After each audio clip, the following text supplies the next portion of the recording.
What is up, Ninja? OG over here from PlayerEssence, and welcome to the PE Nintendo Switch and Gaming News video. And I'm terribly sorry about my last video, guys. The audio was all messed up, and I don't really know why it happened at first. I didn't know why, but then I figured it out when I plugged in my extra camera. I think it had something to do with the USB slots, which caused all sorts of like audio peaking, I think, or clipping. It just distorted the audio because of the USB, so terribly sorry about that. I wanted to do like a makeup video basically where I went over it with good audio and I talked about some extra information that was not revealed beforehand when it comes to the system update version 4.0. It is into a brand new Mario Kart update and also some controller updates as well, but we are going to go over some of the same information as my last video just because I didn't want that horrible audio to be how I explained version 4.0, so I wanted to redo it before I go to sleep tonight. So let's go ahead and get right into this update here. So Nintendo Switch system update version 4.0.0 is now available.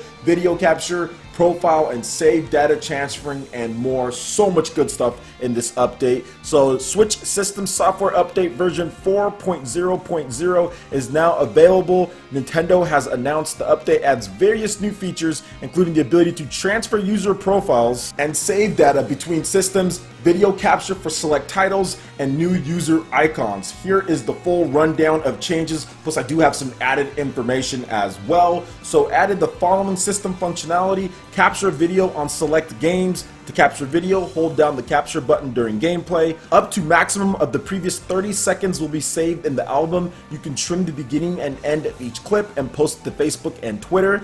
As of October 18, 2017, the feature is compatible with The Legend of Zelda Breath of the Wild, Mario Kart 8 Deluxe, ARMS, and Splatoon 2. Select from 12 new Super Mario Odyssey and The Legend of Zelda Breath of the Wild icons for your user. To edit your user icon, head to the My page on the top left of the home menu, then go to Profile, transfer user and save data to another system. To transfer, head to the system settings, users, transfer your user and save data.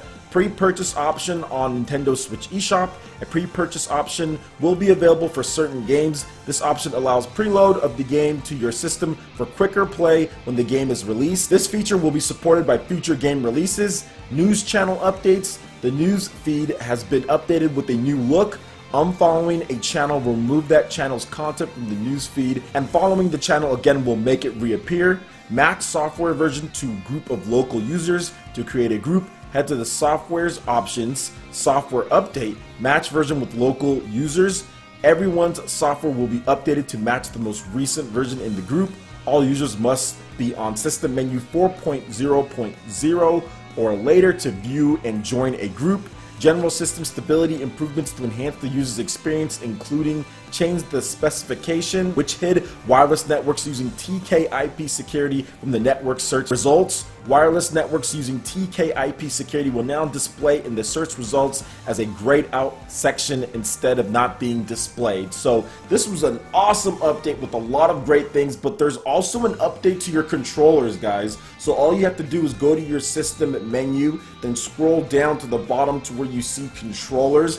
Go there and you can update each Joy-Con. Now I haven't tested the Pro controller, but there might be an update for the Pro controller as well. So make sure you test that all out and get your controllers up to date. Maybe there's even a fix for some people who are having Joy-Con issues or people who did have that. I didn't have any Joy-Con issues as far as that goes, so I wouldn't be able to talk upon that. But if you have, update it and let me know in the comment section below if it's fixed anything for you. But overall, fantastic update across the board. A lot of great things. Let's talk about some of these features here. The capture feature is really cool. You're able to capture the last 30 seconds. Obviously, being able to expand that to more time would be better, and even be able to live stream. I think those are things that Nintendo will add in the future, but this is a good first step. But it would be nice if they took the next step as far as the next update goes, or in 2018, whenever the online and everything gets situated. But overall, I do think that it's a good first step for the Nintendo Switch as far as just getting that up and running and letting people play around with that and sharing stuff through Facebook and Twitter really fast, being able to clip and crop it as far as what you want to do there.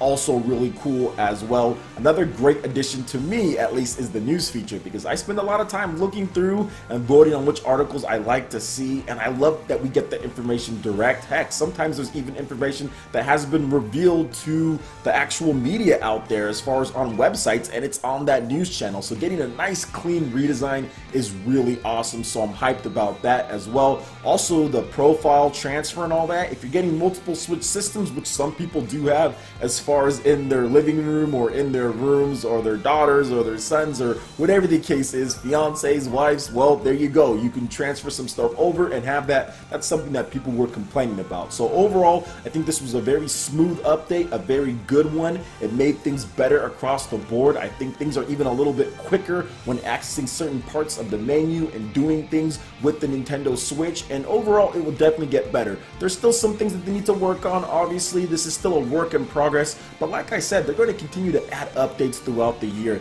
You don't need to get everything mashed into one big old update and have people's systems bricking like the Wii U and do all of that. They'll add more features, they'll get more things in, and they'll add things in as they can keep the security of the system locked down as well, just because you want to make sure everything's secure. And anytime you add features or do new things, that opens your system up to having potential issues, which we saw with the Wii U and even with the 3DS to an extent. So what do you guys think about this brand new update? How are you liking the features? Let me know about that in the comment section below. Alright, and getting into the next article here, which is some updated information which wasn't in my last video. We do have a brand new update for Mario Kart 8 Deluxe. Version 1.3 update is now available for you to download, and that really supports the video capture, because I was trying to capture it before I updated it and it wouldn't let me. So that's the reason why. You need to make sure that you're updated on Mario Kart 8 Deluxe to version 1.3. So Nintendo has released an update, version 1.3 for Mario Kart 8 Deluxe on the Nintendo Switch. Remember, this is not for the Wii U,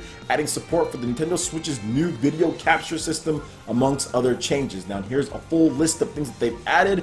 Video capture compatibility added. Hold the capture button to capture up to 30 seconds of previous footage. The system must be updated to version 4.0.0 or higher to use this feature. And here's some of the other changes as well. Now more difficult to float down using the glider when smart steering is on. Blue shells no longer hit the second place when the first place player hasn't yet crossed the finish line, and thank you so much for that, because that really messed me up in my last tournament that we had. Extended the invulnerability period after spinning out or crashing, which is also really good. Changes made to the online play prior to version 1.2.1 now apply to wireless play and LAN play as well.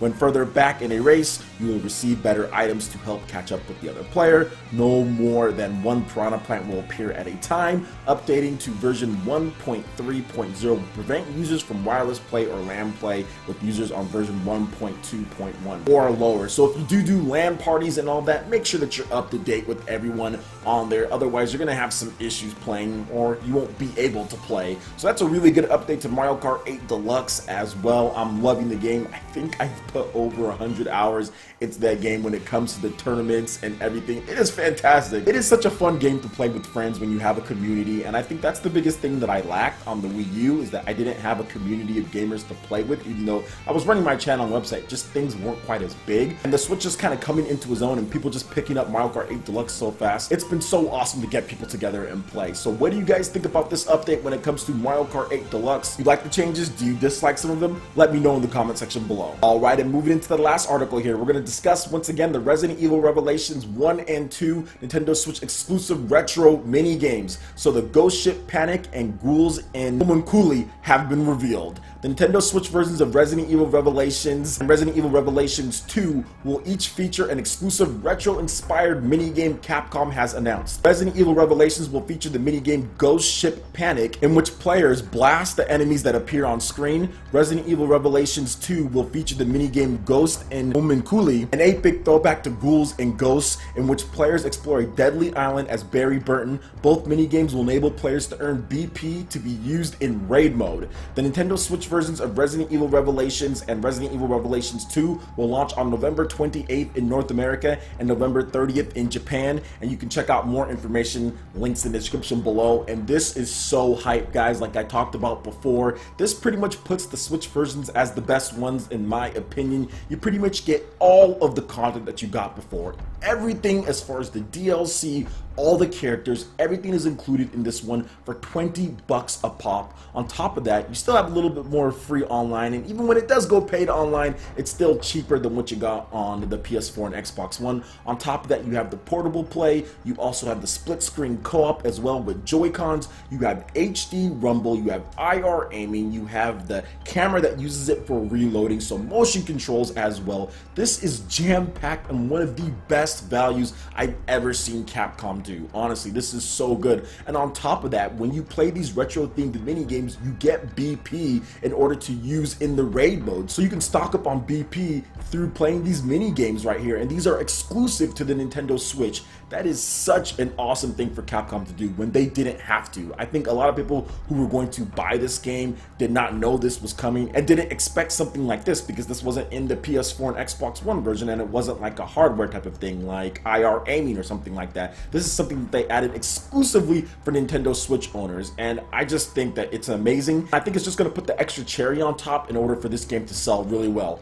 Obviously, November is packed with a bunch of games like Skyrim, Doom, LA Noire, Batman, the Telltale series is coming out, and of course this game right here at the end. But still, man, the value of $40 is really good, and it has all of December, January, February, and next year to sell. Especially at that price, I think you're going to see a lot of people hop onto this. Don't be shocked when you see Capcom coming out and says that this game sells 500,000 copies plus on the Nintendo Switch in their next investors meeting, because pretty much the Nintendo Switch is the only platform where Capcom has had a lot of success this year when it comes to things. Outside of Resident Evil 7, which somewhat underperformed considering it's on an install base of 90 million plus when you consider PC and everything else, and it got really good review scores. Nintendo Switch has been tearing it up with Monster Hunter Double Cross, which isn't even localized, and with Street Fighter selling 500,000 units pretty much at this point as well. So I'm expecting this game to do very well and Capcom to double down on the Nintendo Switch in 2018, but we'll have to wait and see on that one. It is Capcom here, but I gotta say, this is fantastic value, and this definitely has my money when it comes to it.